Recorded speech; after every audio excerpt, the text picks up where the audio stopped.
Hello everyone, welcome to our channel. This is Shalini Sharma. कैसे हैं आप सब? Please like, share and subscribe. आज हम पढ़ेंगे क्लास 9 का chapter number 5, natural vegetation and wildlife. जहां तक मुझे पता है आप लोगों को पता होगा नेचुरल वेजिटेशन और वाइल्ड लाइफ क्या होता है। नेचुरल वेजिटेशन वो चीज है जो नेचुरली ग्रो करती हो, जिसको हमने मतलब कन्वर्ट नहीं किया हो, उनको हम बोलते हैं नेचुरल वेजिटेशन। वो हम फॉरेस्ट में देखते हैं नॉर्मली, या फिर हम घर के बाहर भी देखोगे तो कुछ प्लांट्स ऐसे होते हैं जो अपने आप ही ग्रो कर जाते हैं, जिनको हमने उगाया नहीं होता। कई बार क्या होता है, पीपल का पेड़ होगा, वो आपके पाइपलाइंस में ही उग जाते हैं, नेचुरली उग रहा है, उसको आपने नहीं लगाया था मगर वो नेचुरली ग्रो कर रहा है, तो उसको हम बोलेंगे नेचुरल वेजिटेशन। फिर आता है वाइल्ड लाइफ। वाइल्ड लाइफ में वो सारे एनिमल्स आते हैं जो कि फॉरेस्ट में रहते हैं या आपके आसपास आप देखते हो, जो वाइल्ड हो, उनके बारे में हम पढ़ेंगे। और हम पढ़ेंगे हमारे नेचुरल वेजिटेशन के बारे में। उससे पहले, क्योंकि इंडिया से रिलेटेड है बहुत, तो हम क्या पढ़ेंगे, इंडिया के जो रिसोर्सेज हैं उसके बारे में थोड़ा सा नॉलेज लेते हैं। India is one of the 12th mega biodiversity country of world. Is it in great? देखो, 12 जो बायोडाइवर्सिटी कंट्रीज है उनमें से एक हमारा इंडिया है। ये इंडिया, अगर हम ये माने कि इंडिया का अभी आफ्टर ब्रिटिश ने जब रूल किया था, देखो आप कनेक्ट करो, एसएसटी के हर सब्जेक्ट को हमें कनेक्ट करना पड़ेगा। हमने हिस्ट्री में पढ़ा था कि कैसे उसकी नेचुरल रिसोर्सेज का उन्होंने क्या किया था, टिम्बर के पेड़ लगाए थे, है ना, और डिफॉरेस्टेशन कर दिया था। हमारे फॉरेस्ट का जो जितना एरिया हम ऑलमोस्ट कवर कर रहे थे इंडिया में, उसको आधे से भी कम कर दिया था उन्होंने टिम्बर के वेजिटेशन कल्टीवेशन के लिए। तो अब आप ये चीज देखिए कि अभी इतना कुछ होने के बाद भी इंडिया जो है 12th मेगा बायोडाइवर्सिटी कंट्रीज में से एक है। 47,000 प्लांट स्पीशीज है यहाँ, और 10th पोजीशन ये कैरी करता है पूरे वर्ल्ड में इंडिया। 47,000 प्लांट्स के स्पीशीज सोचो आप। Then 15,000 flowering plants. 15,000 flowering plants है, 6% ऑफ वर्ल्ड। पूरे वर्ल्ड का कितना परसेंट? 6%। बहुत ज्यादा होता है ये। अभी आपको लग रहा है 6% बहुत कम है, मगर वो बहुत अच्छा पोजीशन हम रखते हैं। 90,000 species of animal, rich variety of fish, fresh and marine water में अगर हम देखें तो दोनों में ही रिच वेराइटीज हैं, बहुत बहुत सारी वेराइटीज हैं। एनिमल के देखियो आप स्पीशीज 90,000।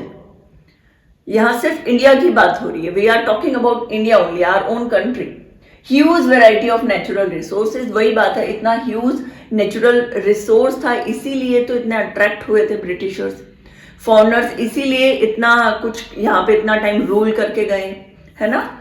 सो नाउ ये जो ओवरऑल है, ये सिर्फ ये बता रही हूं मैं कि हम इंडिया के बारे में पढ़ रहे हैं और इंडिया का नेचुरल रिसोर्स का हम कहाँ स्टैंड करते हैं ओवर द वर्ल्ड।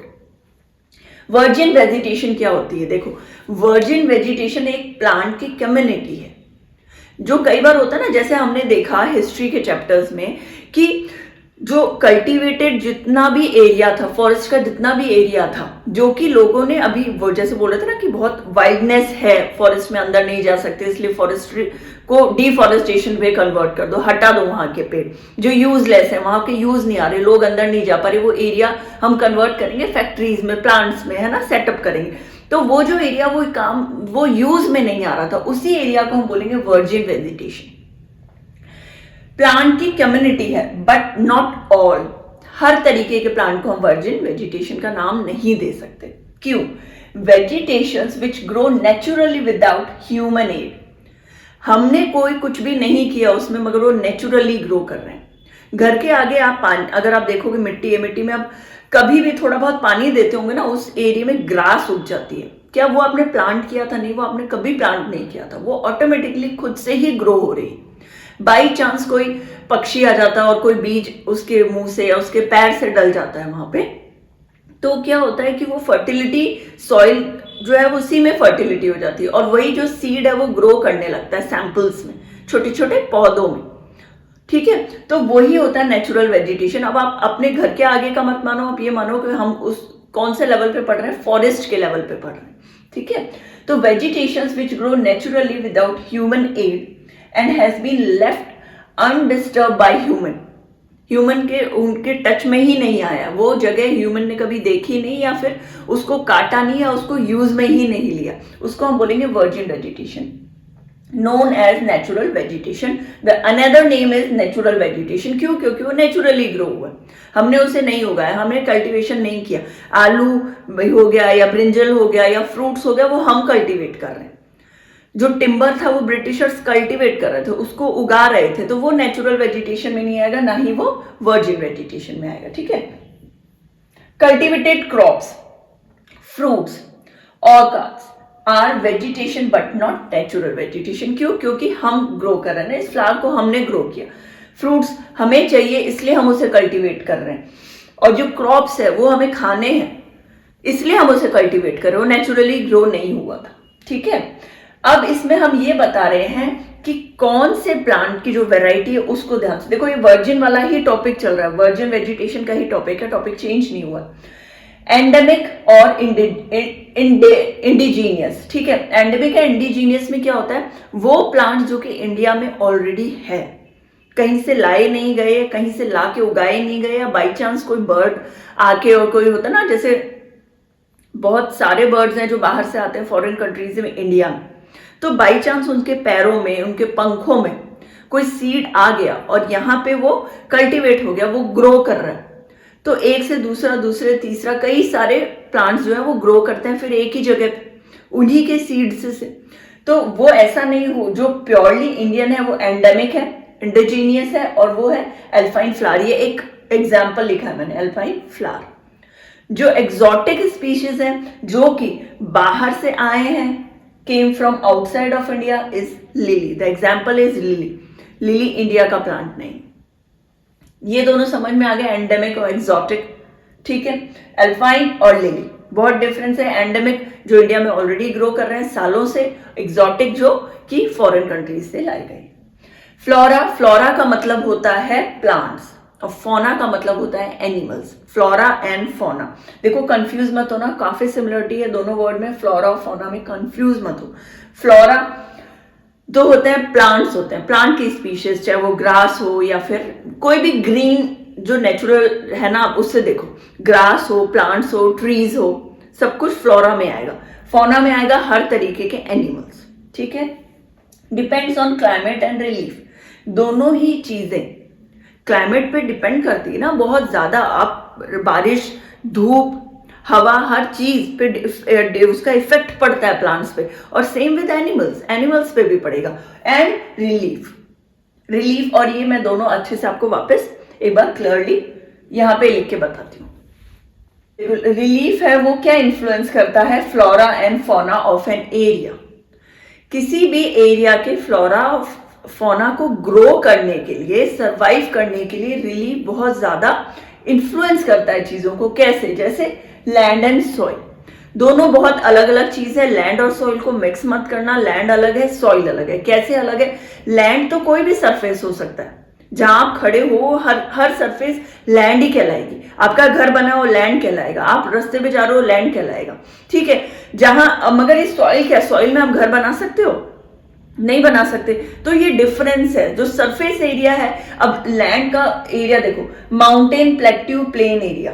माउंटेन जो बहुत हिली एरिया, ऊंचाई पर है, लोग तो वहां रह रहे हैं ना, तो वो क्या है, लैंड एरिया, घर बनाते हैं वहां पे। प्लेट्यू जो मैंने बोला चारों तरफ तो प्लेन्स होता है, हल्का नीचे रहता है, मगर प्लेट्यू उस जगह से हल्का सरफेस उसका ऊपर होता है, उठा हुआ रहता है, तो वो प्लेट्यू कहलाएगा।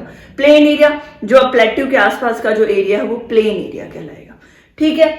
फिर influence the type of vegetation, ये जो है ये वेजिटेशन को बहुत इन्फ्लुएंस करता है। कोई प्लांट जो माउंटेन में बहुत अच्छे से ग्रो कर सकता है, कोई पेड़ वहां पे माउंटेन से बहुत अच्छे से ग्रो कर सकता है, हो सकता है वो प्लेट्यू पे ना करे, प्लेन एरिया पे ना करे, डेजर्ट एरिया पे ना करे। कैक्टस हर जगह थोड़ी उग जाएगा, कैक्टस हमारे डेजर्ट एरिया में ही उगता है, तो ये डिफरेंस है। तो फिर सॉइल का कैसे होगा? सॉइल भी जो एरिया के अकॉर्डिंग डिफरेंट एरिया के डिफरेंट सॉइल होते हैं। देखो, ब्लैक सॉइल होता है, रेड सॉइल होता है, डेल्टा, रिवर के आसपास का जो एरिया है ना उसको डेल्टा बोलते हैं, जो किनारे और रिवर को मिलाता है। तो वो उस एरिया में क्या उगेगा? क्या कोकोनट जो है, कोकोनट वाला प्लांट आप देखोगे डेजर्ट में? नहीं, उसको बहुत ज्यादा पानी की जरूरत होती है, तो वो डेजर्ट में नहीं उग सकता। तो it varies according to the area. Sandy soil support cactus, ठीक है. Deltaic soil supports mangroves. Example देखो, रेड सॉइल हो गया, ब्लैक सॉइल हो गया, ये एग्जाम्पल्स है. तो डेफिनेटली इससे हमें समझ में आ रहा है कि लैंड और सॉइल बहुत इन्फ्लुएंस करते हैं फ्लोरा और फौना को. क्या पोलर बियर रह सकता है नॉर्थ के अलावा सेंट्रल इंडिया में, साउथ इंडिया में? नहीं रह सकता ना. उसे वो जो वेदर है, वो टेम्परेचर है, वो जो जगह है स्नो वाली जगह, वो उसके लिए सुटेबल है. एक्सेस में उसके डबल ट्रिपल फर होते हैं, तो यहाँ सर्वाइव नहीं कर पाएगा. आप लेके आ जाओ उसको, एसी चला के रखो, तब तो वो शायद जी लेगा, अदरवाइज वो नहीं सर्वाइव. बस माइनस के टेम्परेचर में रहने वाला है एनिमल है. आप ऊंट को ले जाओगे और वहां पे पोल साइड में, तो वो नहीं रह सकता ना, साउथ पोल नॉर्थ पोल पे. इसीलिए डिपेंड करता है एरिया बहुत ज्यादा फ्लोरा और फौना के जिंदगी जीने के लिए, उन्हें सर्वाइव करने के लिए. सेकंड वाला आया था हमारा क्लाइमेट. रिलीफ समझ में आ गया. लैंड और सॉइल को कंफ्यूज मत होना. क्लाइमेट इन्फ्लुएंस नेचुरल वेजिटेशन और वाइल्ड लाइफ. क्लाइमेट भी नेचुरल वेजिटेशन को बहुत ज्यादा इन्फ्लुएंस करेगा. इनफैक्ट हमें करता है, तो क्या एनिमल और प्लांट्स को नहीं करेगा? डेफिनेटली करेगा. वाइल्ड लाइफ को करेगा, जी बिल्कुल करेगा. टेम्परेचर, तीन चीजें देखो क्लाइमेट में क्या क्या होता है. Temperature, photo period and precipitation. Temperature क्या होता है? Humidity in air. एयर में कितनी ह्यूमिडिटी है, ठीक है. प्रेसिपिटेशन, सॉइल, जैसे कि एटाकामा में और अमेजोन फॉरेस्ट में बहुत ज्यादा डिफरेंस है. एटाकामा डेजर्ट में जो चीजें उग सकती है, कि अमेजोन फॉरेस्ट क्यों? क्योंकि वो तो बिल्कुल बारिश वारिश खूब आती है वहां. कैक्टस उग जाएगा? नहीं उगेगा. उसे इतने पानी की जरूरत नहीं होती, जैसे कैमल को नहीं होती. तो यही जो टेम्परेचर है वो बहुत इफेक्ट करता है उनको ग्रो करने में. वन बाय वन हम पढ़ेंगे. फोटो पीरियड क्या होता है मैं समझा देती हूँ. सनलाइट, कितने टाइम तक सनलाइट आ रही है उस एरिया में. बहुत ज्यादा सनलाइट आ रही हो तो भी कुछ प्लांट्स बर्न हो जाते हैं, नहीं ग्रो करते. और सीड्स इनफैक्ट सैंपल्स भी नहीं बनते, वो सैंपलिंग भी नहीं कर पाते उनके. तो वन बाय वन पढ़ते हैं. हम सबसे पहले एक बार टेम्परेचर को लेते हैं. वेजिटेशन जोन्स लिखा मैंने. ट्रॉपिकल, सब ट्रॉपिकल, टेम्परेट एंड एल्पाइन. क्या हो रहा है? ट्रॉपिकल कौन सा एरिया? देखो 23 degree north to 23 degree south, basically the central part of world earth का, ठीक है. अबव 24 डिग्री गर्मी रहती है, सही रहता है. मीन टेम्परेचर जनवरी का ले रहे हैं, जब बहुत एक्सट्रीम में हर जगह ठंड होती है. तो उस टाइम कितनी ठंड है ये देखो. 18 डिग्री एंड अबव. 18 डिग्री या उससे अबव भी हो सकता है ठंडी. नो फ्रॉस्ट, स्नो नहीं गिरती, बिल्कुल भी नहीं. सब tropical area above tropic of cancer के जस्ट अबव, ऊपर. देखो 24 डिग्री से अब यहाँ क्या हो रहा है? 17 डिग्री टू 24. थोड़ी थोड़ी ठंड इंक्रीज हो रही है. वहां का टेम्परेचर लो होता जा रहा है.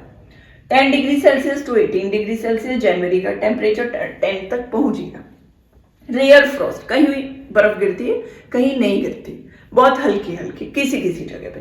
टेम्परेट में 40 डिग्री टू 60 डिग्री जो है ना हमारा, वो बता रहे. 7 degree Celsius to 17 degree Celsius और कम हो गया. माइनस पे चला गया, -1 डिग्री सेल्सियस टू -10 डिग्री तक चला जाता है. डेफिनेटली माइनस में जाएगा तो फ्रॉस्ट और स्नो होगी ही, स्नोफॉल होगा. एल्पाइन में देखो आप 7 डिग्री सेल्सियस बिलो, ठीक है. साउथ पोल नॉर्थ पोल की बात हो रही है. 7 degree Celsius below, -1 degree Celsius below snow. Definitely वो स्नो कवर्ड एरिया है. तो उन जगहों पे क्या आप नीम पीपल उगा सकते हो? नहीं उगा सकते हम. साउथ पोल नॉर्थ पोल में वो नहीं सरवाइव कर पाएंगे, नहीं जी पाएगा. एक ऊंट वहां नहीं जी पाएगा. जैसे पोलर बेयर रह रहा है वैसे और जानवर वहां नहीं रह पाएंगे. उसका रीजन क्यों? वो टेम्परेचर के लिए वो सुटेबल नहीं है ना, वही बात. तो ये पढ़ लिया अब हमने फोटो पीरियड, और मैं दोनों आपको नेक्स्ट वाले उसमें समझाती हूँ. Thank you.